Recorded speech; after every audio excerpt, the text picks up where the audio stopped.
Good morning, you guys. I hope you're having a lovely day whenever you're watching this.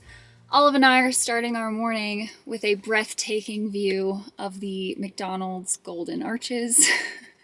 We actually stayed here in a gravel parking lot off the side of a very small shopping plaza here in a teeny tiny town in Northeast Arizona. And if you're new here, hi, I'm Casey. I live in my self-converted camper van full-time on the road with my cat Olive.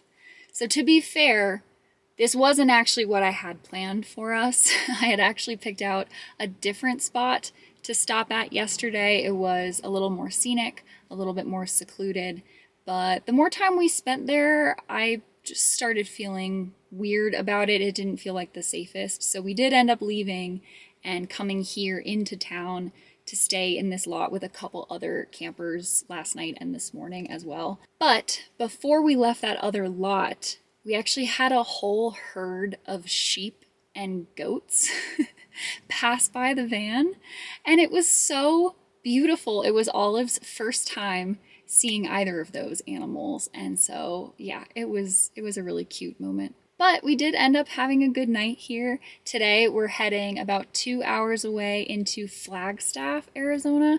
I've never been to Flagstaff before, and we're not staying for very long, but I am very excited to pass through because it is the biggest city that I have been around in a couple weeks now, and they have a Planet Fitness, and I am dying to do a workout and take a longer shower than what I am able to take here in the van.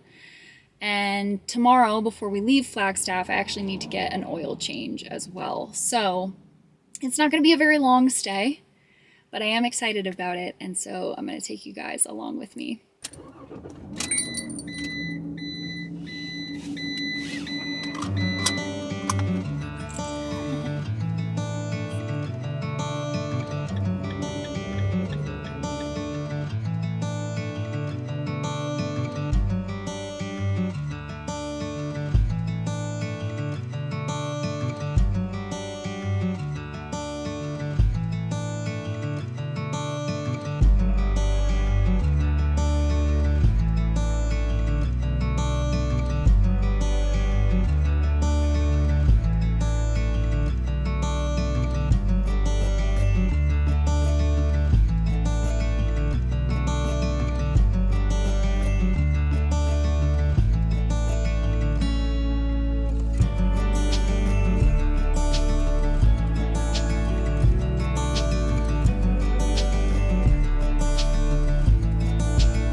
Okay, I've got good news and I've got bad news. Which do you want first? I hope you said good news, because that's what I'm going to tell you. So the good news is that we made it to Flagstaff. I already went to Planet Fitness. I did a workout. I took a shower. I, of course, didn't film any of it to give privacy and respect to everybody in there, but it was great and I really enjoyed it. That's the good news. The bad news is that I'm having some weird stuff happening with the van, and if you are mechanically savvy or good with vehicles, I would honestly love your opinion on this. Just for some background information, I did check my coolant level this morning before I left, and it was perfectly fine. I cannot recheck it yet because it is still hot and it's pressurized, so TBD on that. But basically, I am having trouble going up inclines. So when I'm driving uphill, and this does not happen on flat roads, this does not happen when I'm going downhill, when I'm going uphill and my RPMs are 3,000 or greater for longer than 5 to 10 seconds, my temperature gauge starts to creep up. And at that point, I take my foot off the gas. I slow down, I let it drop a gear if it needs to, and the temperature gauge will go right back down to midline. But that is a new thing that is happening. I'm not getting any warning lights. I am not getting any codes from my OBD scanner. So I don't really know what to make of it. And it makes me a little nervous. So if you have any thoughts or opinions, I would love to read them below. I guess I am just going to keep an eye on it tonight and tomorrow. I'm going to recheck my coolant tomorrow in the morning when it's cool. But yeah, for now, Olive and I need to get to our spot for the night. So we're going to head over there. And if I get there soon enough, I think I can actually let her outside for a little bit, which I think she would really enjoy and appreciate.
guys. We had a great night's sleep here last night. It was super quiet, and today is a beautiful day. It's in like the high 60s Fahrenheit, and it's sunny out, so we're gonna try to spend a good chunk of time outside today. We're actually parked right up the street from a place called Buffalo Park, which looks very cool, and I definitely want to check it out. But I think I'm gonna give Olive some outdoor time here next to the van first, because it's a little more secluded, it's a little more private, and then I'm gonna go into Buffalo Park and explore that on my own, just because I've seen a lot of people bringing their dogs in there. And Olive does fine around dogs, but I just don't ever know how they're gonna react to seeing a cat. But that is the plan before we leave this spot. I also need to check my coolant level to make sure that that is not low. Then we're heading over to get our oil changed at Valvoline, and if all of that goes to plan, we're gonna drive 30 miles north of here to our spot for tonight, which is just some dispersed camping outside of Red Mountain. It actually looks like a really beautiful place, but for us it's just a stopping point because we're heading even further north to meet up with our friends at our next very special destination, and that will be next week's vlog. So if you guys have any guesses as to where we're going, leave them in the comments below. I think if you know the area, it will be super obvious to you where we're heading, but I am really excited for it. I've actually already been there. I went on a trip with my family when I was like 10 or 11, and I don't remember much of it. So I'm very excited to be technically returning to that very well-known destination.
You guys, I am so tired. I don't even know why. It's just felt like the longest day ever. So just to recap slash debrief with you guys, Olive climbed a tree. She does do that. She's very good at it. And that is one of the reasons why I keep her on a leash, because I am not as good of a climber as she is, and that keeps her from going too high. Also, Buffalo Park was very nice. If you're in the area, I would totally recommend stopping by. My coolant level was completely normal, which honestly confuses me even more. I very much expected it to be low. I thought maybe I had a leak somewhere. So, yeah, thank you in advance for any advice or knowledge you can share with me in regards to that situation. And the oil change went well, which, by the way, was totally unrelated to the van stuff going on now. I didn't actually even need an oil change. I just like to get ahead of them, and I know I'm going to have a lot of driving coming up soon, so I figured, why not? But now Olive and I are settled for the night, and that is all I have for you guys this week. Thank you so much for watching. I hope you enjoyed it, and thank you for your lovely, sweet comments. I always enjoy reading them. Olive and I hope you have a great week, and we will see you in the next video.